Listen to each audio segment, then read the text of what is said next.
everybody, and thank you for joining us for another episode of Exploring the Paranormal. And today I wanted to talk about, I've kind of updated, for those of you who have been watching Ghost Education 101 for a while, we did this last year. This was my presentation on non-tech paranormal equipment and investigation techniques. I do have a few low-tech gadgets in there too, as you guys can see. And basically, what this show is it discusses a whole bunch of different options that you can do without having to spend a lot of money on tech tools. I've updated and revised it with some new tools that I've discovered in the last year. So hopefully you guys enjoy this presentation, and I have a few tools next to me here that I will also be sharing with you guys. So let's get started, okay? If you have any questions, feel free to ask at any time. I'm more than happy to answer them. It could be about the tech tool, non-tech tools I'm presenting, or it can also just be anything about the paranormal. Okay, give me 1 second.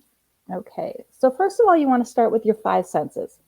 There's no need, there's no need for expensive tools, like I said. Everybody says that your body is your best paranormal piece of equipment.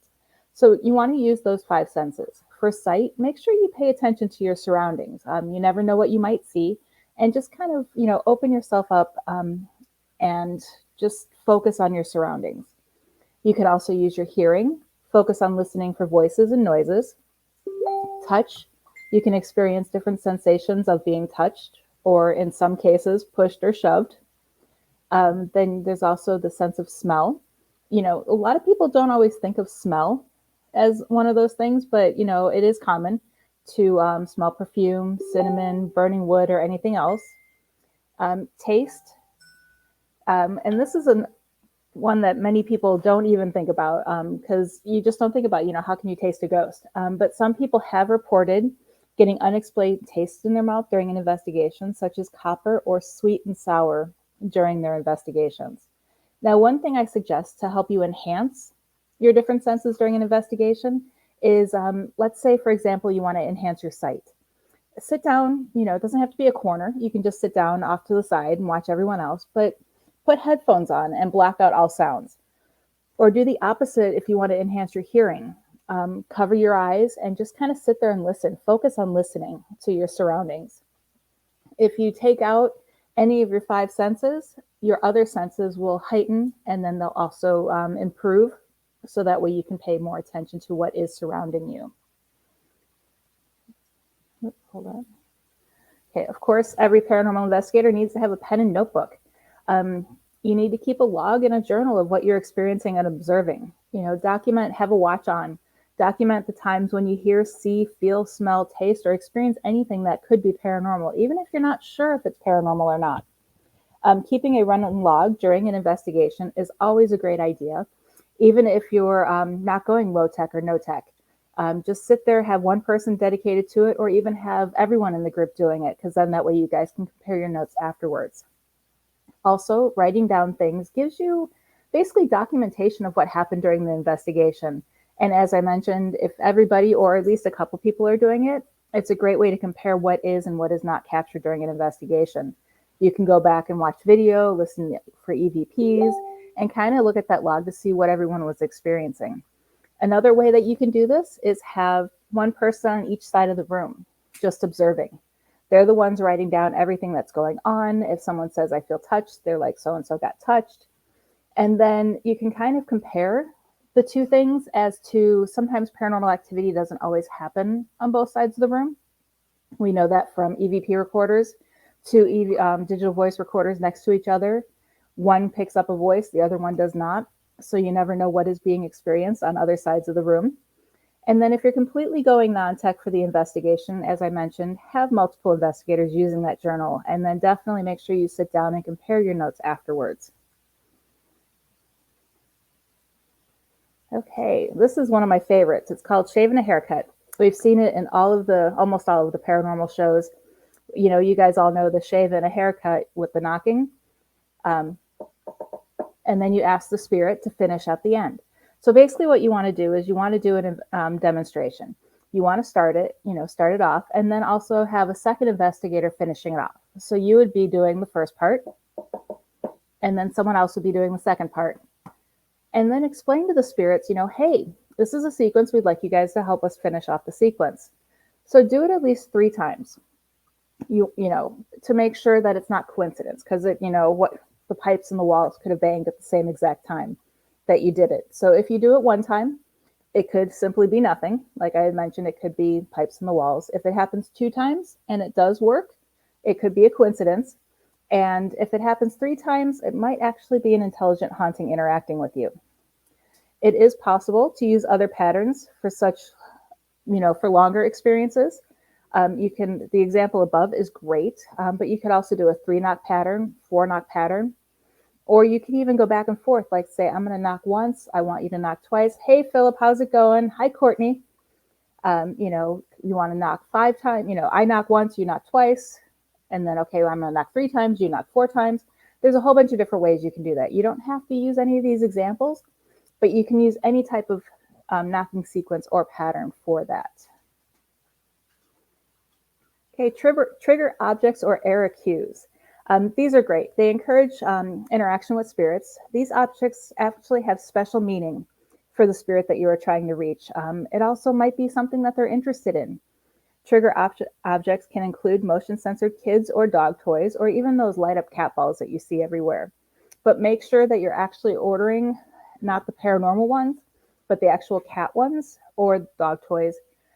Mostly because when it has the term paranormal on it, the prices usually get jacked up higher, and you can get more affordable investigative tools if you actually go the route of a pet store or actually purchasing pet toys. You can also use toys such as cars, toy dinosaurs, dolls, and stuffed animals. Beach balls make great error cues, especially if you think you might be interacting with a child.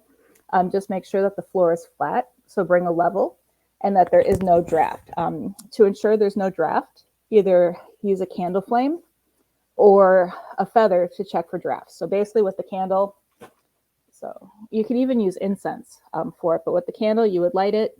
And if it flickers a lot or even just a little bit, chances are you might have a draft. You can use incense and just watch the way the smoke goes.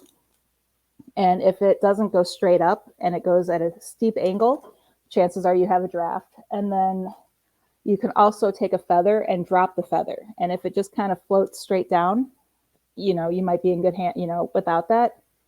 Yes, I actually have, I didn't even think of glow sticks in it. I have something about bells in a ball later on. So here's a tip from Philip before I lose it in the comments. But he says, put a glow stick in a blow up ball. That's another way. You can do that with the beach balls as well. It helps see it at night. And like I said, just check for drafts, because if you have drafts or a tilted floor, the ball could move, causing false positives. Okay, photo, family heirlooms, and objects that may be tied to a specific time period. This especially works if you're investigating a home where they think a relative might be haunting them.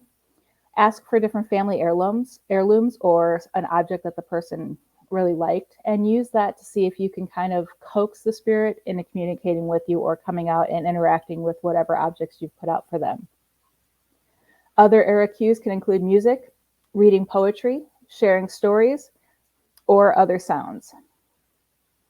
Yeah, glow stick. Yeah, I find most of my glow sticks. I didn't even think of putting those in the ball.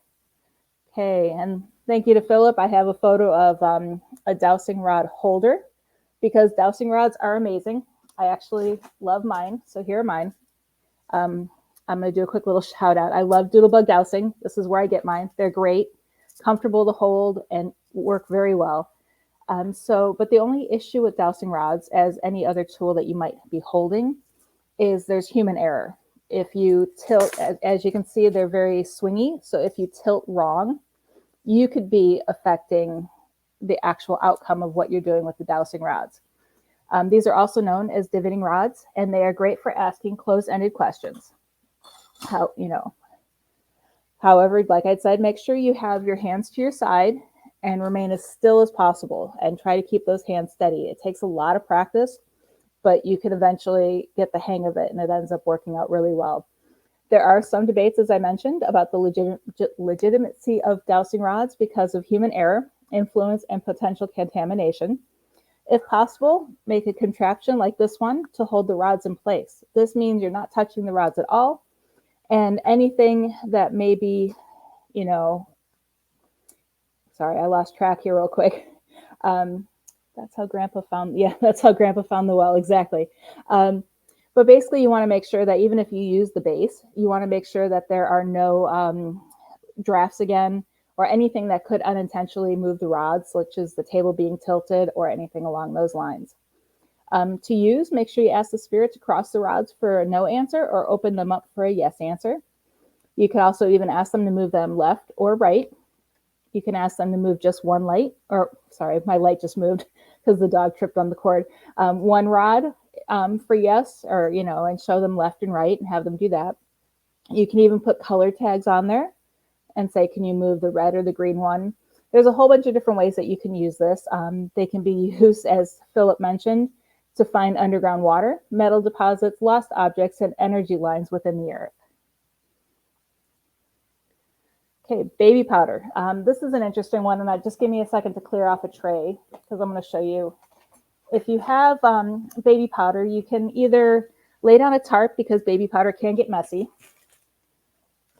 And so, but what I would do, and I should have taken everything off of here first. Sorry, guys.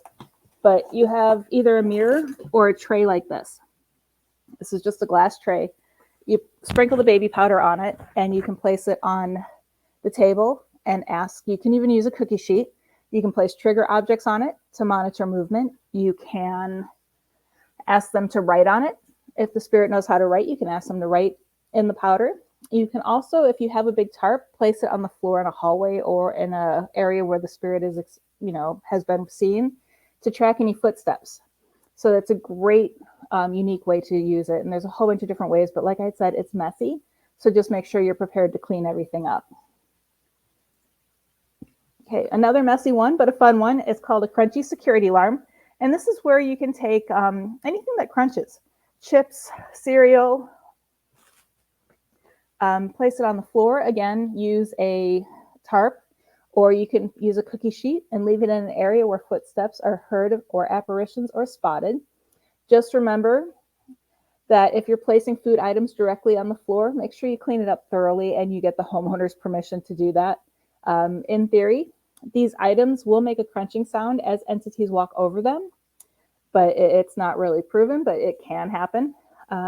Plastic sheets can be placed on the floor when spreading food items. Highly recommended, as I did, because that makes up for easy cleanup. Just fold the tarp, throw it away when you leave the property, and you're good to go. Okay, compass. Compasses actually work similar to EMF detectors. They can be used to detect electromagnetic activity. So basically, when a spirit walks by the compass, in theory, the energy will attract the needle, just as north would, or the compass will spin. One way you can do this is set the compass down and ask the spirit to approach or touch the compass to show it is present. And one thing you can do, I always suggest that, I know it's hard because you try to tell the spirits that, hey, look at this, it won't harm you, I'm touching it, but you got to, first of all, get the spirit's confidence in order to get them to interact with these different tools, because some of them might be afraid. They've never seen some of these tools. But if you stick with some of the basics, like a compass, chances are the spirit is familiar with it. And just ask them to approach it, and it basically tell them that it shows them that you're present, or shows you that they're present, and helps you out. It's a great tool, one of my favorites. But again, like I said, make sure you get the spirits confident in you and trusting you, and a lot of these will work. Bells on a string. Bells on a string can be used to detect paranormal movement. To use, you can tie across two solid objects, such as chairs, hallways, or door frames. Tie one or two or more bells off the string. When something such as a spirit bumps up against it, moves through it, or wiggles the string, the bells will make a sound. So what you can do is you can say, hey, I've had these strings up. Can you walk over it and shake it and let us know you're here? Or you can even just kind of set it up as an alarm. If activity happens in a hallway, put the strings across the hallway. Make sure that you use painter's tape to mark off either side of the hallway so nobody walks through there. And again, make sure there's no draft. And kind of tell the spirit, hey, or even with that, you don't even have to tell the spirit that you've done it. Just set it up and put a camera on it. And if they walk through it, you'll kind of see the bells jingle. Okay, mirrors. It is believed that spirits not visible to the naked eye can be seen in mirrors. Others believe that mirrors act as portals to another realm. Either way, mirrors actually are a great tool to use during an investigation. You can use that with the baby powder. You can place the mirror so it allows you, the viewer, to see the rest of the room behind you. It is best to point the mirror in the direction where the paranormal activity has been reported to occur. So if you want to, set it up against a wall, sit down, focus on the mirror, and watch as the investigation unfolds behind you, and see if you pick up any spirits or paranormal activity that others in the group might not be picking up on. Turkey thermometer. This is a fun one. It's a simple one. Who knew? There's no need to get those fancy digital thermometers. A standard turkey thermometer can tell you if temperatures are dropping in a room or not. To use, place it on the ground and let it sit for a few minutes. Take a reading. Go back through all your investigations and take readings to document in your investigation log. I would say, go, I don't know, not every few minutes, maybe every half hour, just check the temperature. Or if someone says, "Oh, I just felt a draft," check the temperature. But the best way to use this is to leave it exactly where it's at. If you have a camera you can dedicate to it, you can maybe use that and test the theory and see if spirits will drop the temperature. Tell them to go up to it and see if you can notice any changes in that. But with this, like anything else with these non-tech tools, you want to make sure that there is no potential for draft. Don't put it underneath an air conditioning vent or a heating vent. And just kind of make sure that there's no possibility of contamination for that at all. Okay, wind chimes, feathers, and incense. Just like bells on a string, you can use wind chimes to detect spirit movement. You can also use it to detect drafts in a building. Feathers and incense, as I demonstrated before, well, didn't demonstrate, but mentioned before, can be used to detect drafts and air movement during an investigation. Okay, styrofoam, such as peanuts and cups. The styrofoam will attract two electromagnetic activity or charges and move when something statically charged passes by or through. So essentially, as you can see in the photo, you want to place styrofoam cups or peanuts along a hallway or an area where paranormal activity has been reported. This will show any type of spirit that maybe has moved through the area or is in the area. Before leaving the area, check for drafts, which can also move the styrofoam, creating false positives. If you're putting it in a room, seal it off with painter's tape to prevent someone from entering, and this will reduce chances of contamination. So what you want to do is you want to take a photo beforehand or have a camera set up on it. You also can do some type of grid so that way you know exactly where everything was. Put the cups on certain things, like if there's markings on the floor, you can put them on markings. You can also even, I think I might just demonstrate that later on, but you can put numbers on it or colors and ask. You can use it as an interaction game with the spirits. You can say, "Hey, can you move the blue cup or the cup with number 4 on it?" and see if those move or anything like that. Another thing I've gotten are these foam beads from the Dollar Tree. You just kind of sprinkle them out. And with these, you kind of need to put the, hi, Bob, thanks for joining us. With these, you kind of need to put a camera on them to kind of have an idea if anything's moved. But these work great. Another great tool, I'm going to regret opening this, but it's the Christmas snow. So you guys, I'm getting it everywhere. A good thing I have to vacuum later. But these little beads stick to everything, as you can see. I hope you can see. But it's perfect. Again, I got those at the Dollar Tree at Christmas time, but then they have the bigger ones, which work just as well. And these are great because with the smaller ones, you can put them on a mirror and ask for writing, almost use it similar to baby powder. You can definitely see if there's been disturbance or movement with that. Okay, there we go, ping pong balls. And this is what I was kind of talking about with the cups, that you could put X's on them. But if you scatter ping pong balls with X's marked on them on a table in a room, you can also put it in a room. This can be used in a variety of different ways. Make note of how the balls are set up to document what position they were in. And at the end of the investigation, you could take photos, put X's on them and make sure all the X's are straight upward. If a spirit walks by, in theory, it may disturb the ping pong balls, or the spirit might even intentionally move them. You can use color markers and ask the spirit to move the ball with the red X for yes or for no and the blue X for yes. Yeah, Philip, actually, I think this is your photo. If bringing a camera along, place the video camera on the balls or take before and after photos so that way you can compare if there's any movement. Okay. Pendulums. And of all the non-tech tools I have next to me, that's one I didn't grab. Go figure.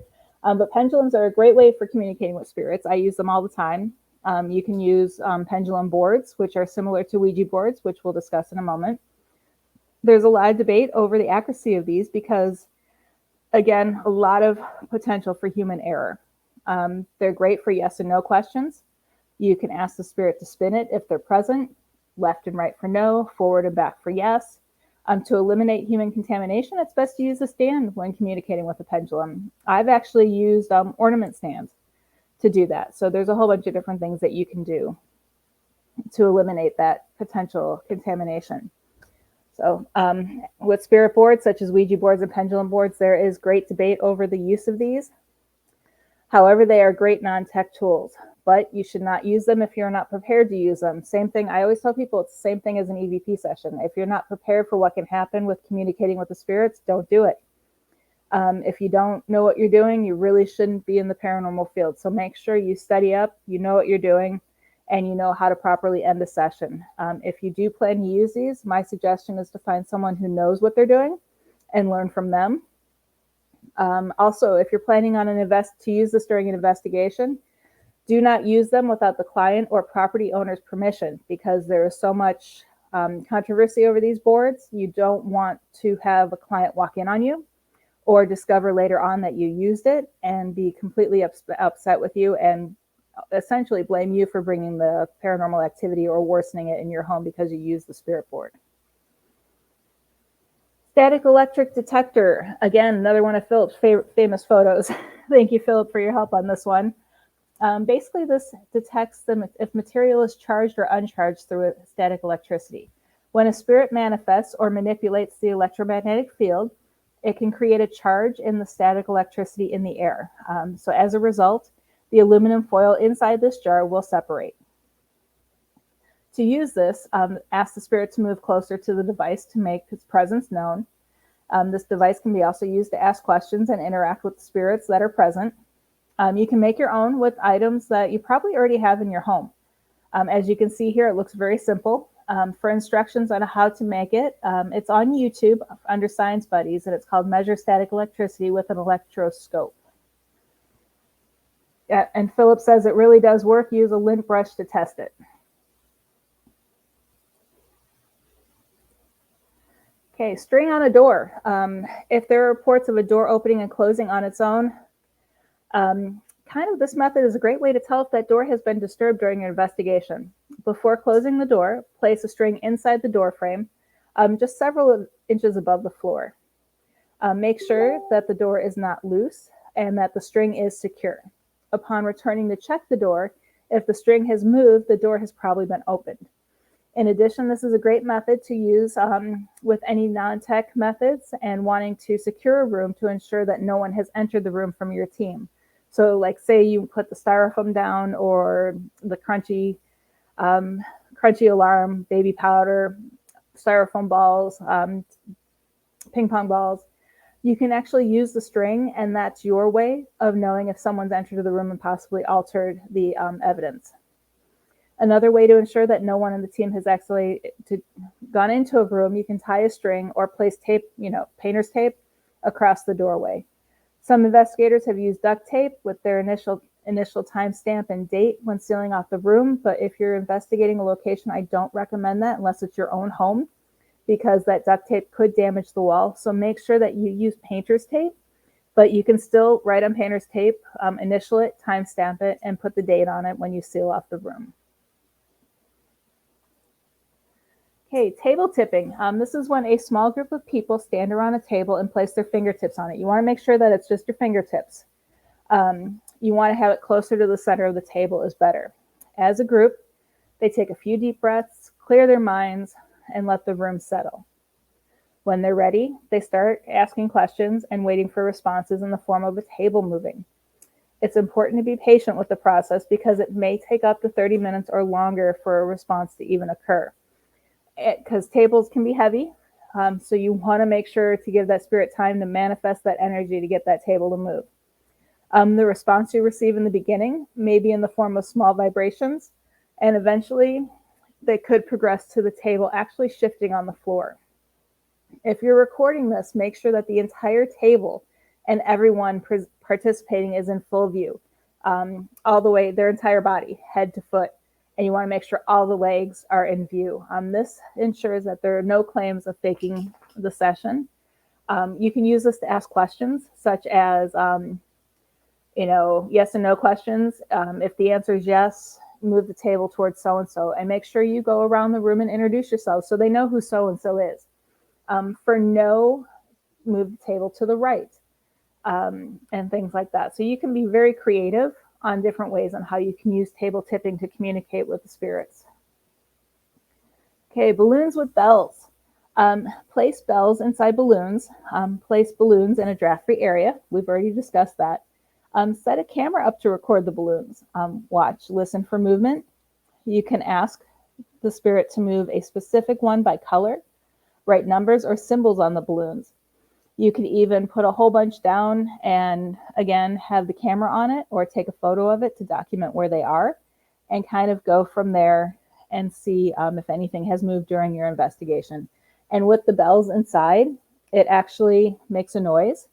And as Philip mentioned earlier, you could also use glow sticks to monitor the movement. He said in the balls, but you can also use that in the balloons as well. Okay, this next one is one of my newer ones. I actually have a couple with me. I found these and I fell in love, but fidget spinners make a great investigation tool. And it was funny because I was actually hosting an event and one of the guests said, "Hey, can we try an experiment?" And I was like, "Sure." And she pulls a fidget spinner out of her pocket and sets it down, and we started asking questions, and it actually started moving.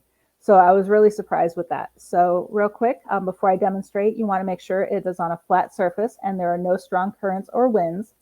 They are pretty heavy, so chances of them moving are very slim unless it is a heavy breeze. Also, demonstrate to the spirits how to use it. Say, like I have 6 of these all in different colors.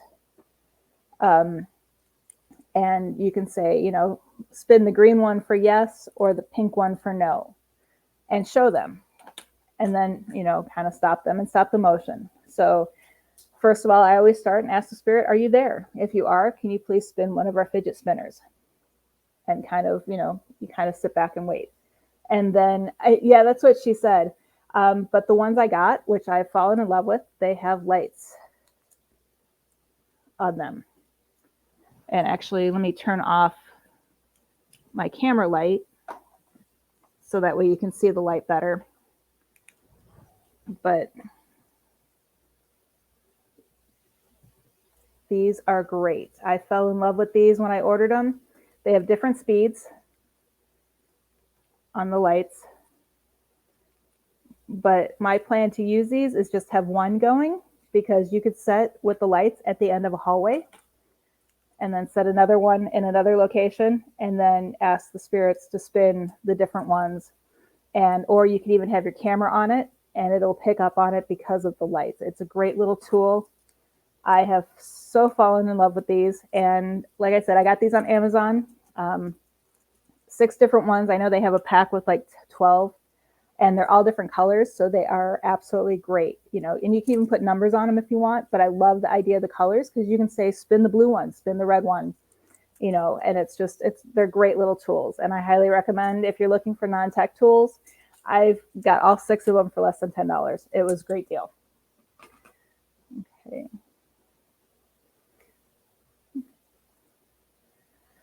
Okay, low-tech tools. Of course, sometimes it's not possible to go 100% non-tech during an investigation. The next few slides will discuss some low-tech items that can help with an investigation to help document what's happened and also to keep everyone on your paranormal team safe. Okay, levels and digital lasers. You can go to your Lowe's, Home Depot, or any home store. A level helps verify the location is flat and even. This is great if you're using balloons. A room that's not level could create a funhouse effect, giving the feeling of being off balance when entering the room. It can also help determine if the floor is level when using any rolling devices, because even with the fidget spinners, if it's on an angle, they'll spin a little bit. Digital laser levels are very affordable, and chances you probably already have one in your toolbox. This is a great tool. You see people using lasers during investigations. Yes, I love the Christmas lights that they have at Amazon, where you kind of on the house are the ones that you're talking about, where it has the laser grid, so you can use them at Christmas and then use them on investigations. But yeah, digital laser levels you can use to verify something's level, and then you can also use it to, have if the you know what I'm talking about. The laser breaks if a spirit walks through it sometimes, and all of that stuff. So it is very great tools that you can use. Okay, flashlight. Of course, you want a flashlight for everybody's safety. I suppose I could turn my light back on. So you want a flashlight for everybody's safety. Everyone conducting, especially when you're conducting them at night. This is necessary in every paranormal investigator's toolkit.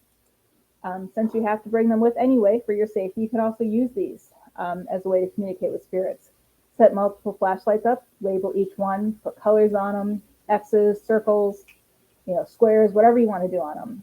Just make sure you demonstrate to the spirits how they can use the flashlights and communicate with them.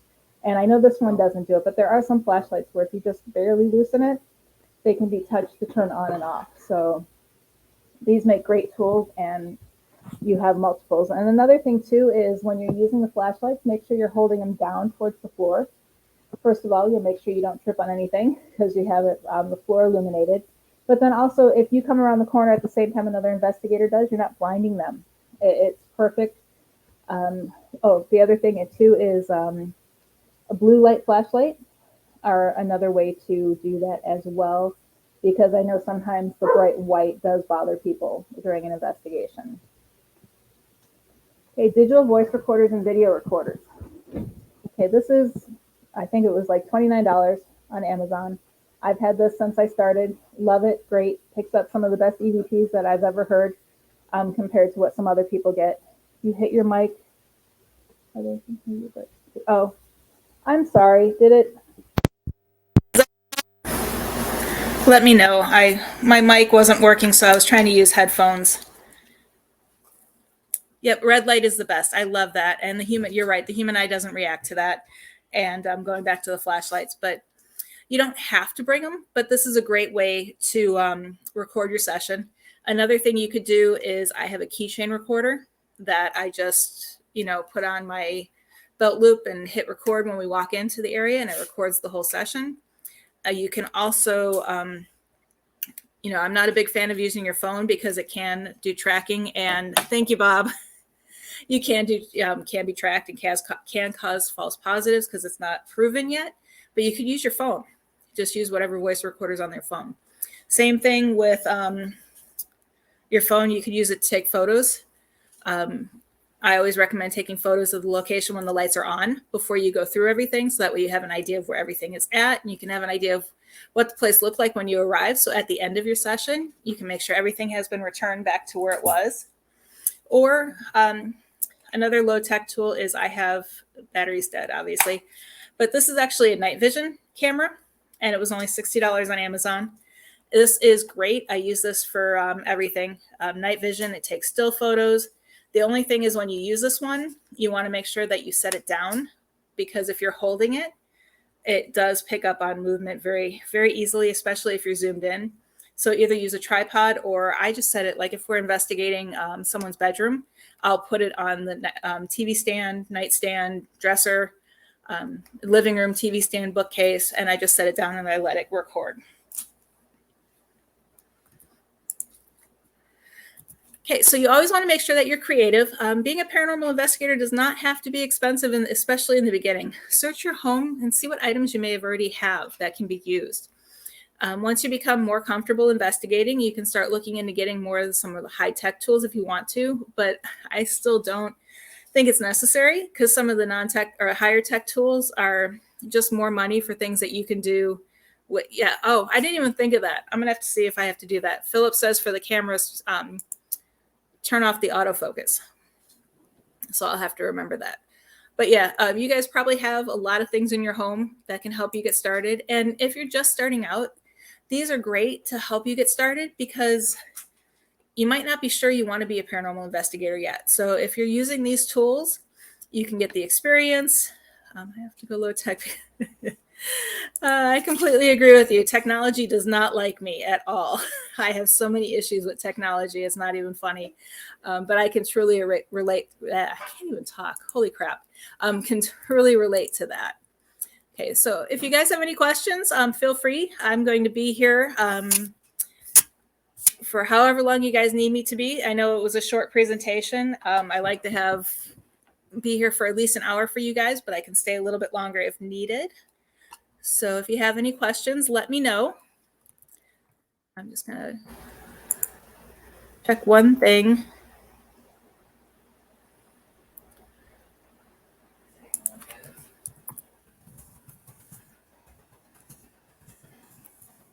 I'm just going to check one thing because I might be bringing a guest on. I'm just waiting to see if they can hop on or not. Yes, and I didn't even think of that, Philip. And, I studied photojournalism in college, and I really should have known better. And that's the funniest thing about the whole thing. So, and actually, while I'm sitting here waiting to hear back from who I might be having as a guest, I just want to say thank you, Philip, again for the photos. And make sure you guys, of course, now my phone's going off that I took my thing out.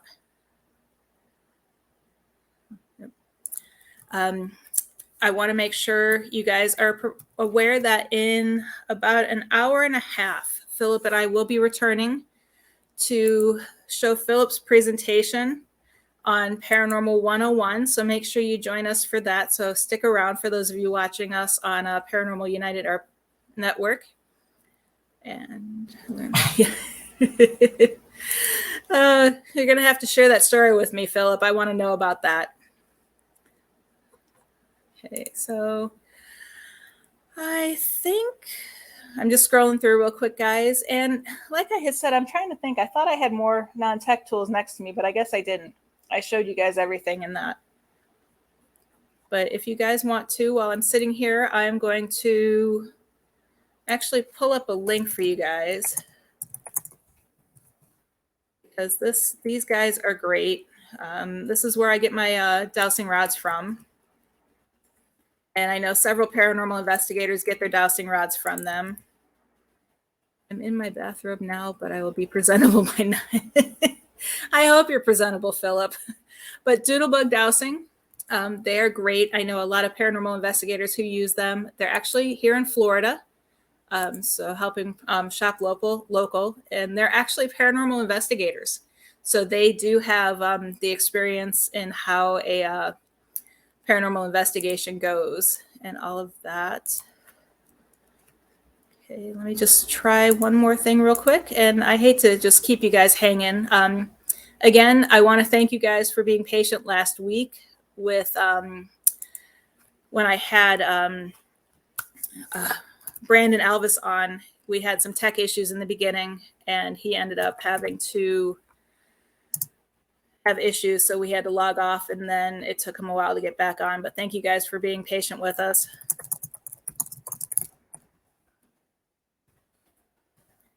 Okay, so I'm going to do a few more things. Mason jars with strings through them. Okay. Floating free with that is a great idea. I didn't even think of that. And I have a ton of jars that would be great for. There's just a whole bunch of different things. I made mine from, hold on. Okay, what about a bowl of water to deck? Yeah, you could. I didn't even think of that. I might have to add that to my presentation, but you could do a bowl and just watch kind of it. That actually reminds me of the Jurassic Park sequence where the, T-Rex is coming and they showed the puddles and the vibration. So you could do something like that. And that works. Yeah, you can make your dowsing rods out of coat hangers. That's another great idea. If you guys have any ideas for non-tech tools, it would be great to share, because then we can make sure that I get it updated and include it in the next presentation. Okay. And I don't have my banners up, but next week actually I have this one. Next week at 8 p.m., we will have a discussion with the Warren Files. We'll have several of our regional directors joining us to discuss, My House is Haunted, how to determine if the house is haunted. We'll also be joined by one of our newer members, Frankie Frank, will be joining us. Looking forward to having him on the show as well. I believe Kenneth Torres and Chris McKenna will be on that as well, and I'm not sure who else might be joining us. And then the week after that, I am going to have David Oman. He is the owner of the Oman House, where it is believed that the spirits of Sharon Tate and those victims of the Manson murders up there, Cielo Drive. I was trying to remember the name of the road. Currently haunt and reside. He's also the author of Ghost of Cielo Drive, I believe is the name of the book. And he will be on to discuss his book and his experiences living in that house. Okay. Hold on. Okay, cheap motion detector and laser trip line from, yes. I used to have, my son used to have that, but we lost one of the pieces. Otherwise, I'd say that would be a great tool to use. Same for a sound amplifier. Front desk bells that you put on top and tap on are cheap. You have labeled number 1 and number 2. That is a great one. Spy Kids, they were about $5 each and work surprisingly well. These are all great tools, guys. Thank you. And I think that is going to be it, because like I said, I was waiting to see if my one guest that was going to join me can. And I'm just going to send one more message. One more message before I go to see if I can get him on so we can talk paranormal. But it was one of those things. So I'm going to, where'd my thing go? Okay, and real quick, for those of you who don't know me, but I think everybody who's been on here has seen me either on Ghost Education 101 or the Warren Files. But I've been researching the paranormal activity for 30 years, including the history behind why the activity happens. I'm the Chief Marketing Officer for the Warren Legacy Foundation of Paranormal Research and co-host of Ghost Education 101 and the Warren Files. I hold a Doctor of Metaphysical Humanistic Science, specializing in paranormal science. You can find myself, which I'm going to be doing a ghost education presentation on soon. I think it's in a couple weeks. I'll have to look at the date, on Southern Nevada ghost towns. But my family, which is my paranormal team, we were in Real Haunts Ghost Towns by Motion Picture Video, and we'll also be in Real Haunts 3, which is coming out soon. Ghost of Southern Nevada Ghost Towns went off to the publisher, but I have some edits that came back and I need to work on a few things. So that will be coming out hopefully this summer. So I want to thank everybody for joining us, or joining me. It was I kind of feel bad that this is a short session. Like I said, I was hoping to get a guest or two on, but it was my fault. I got distracted doing other stuff earlier and didn't really get enough messages out there in time to find out if they could be on. So again, thank you guys for joining. I hope you enjoyed this presentation. The replay will be put up on our, see you all at 9 p.m. Oh, thank you, Mom. Hope you're having a good day. So thank you guys for joining. And next time we will definitely be on here longer. And I will see you guys in 2 weeks. Actually, I'll see you guys at 9. But for Exploring the Paranormal, we will see you in 2 weeks. You guys all have a great night.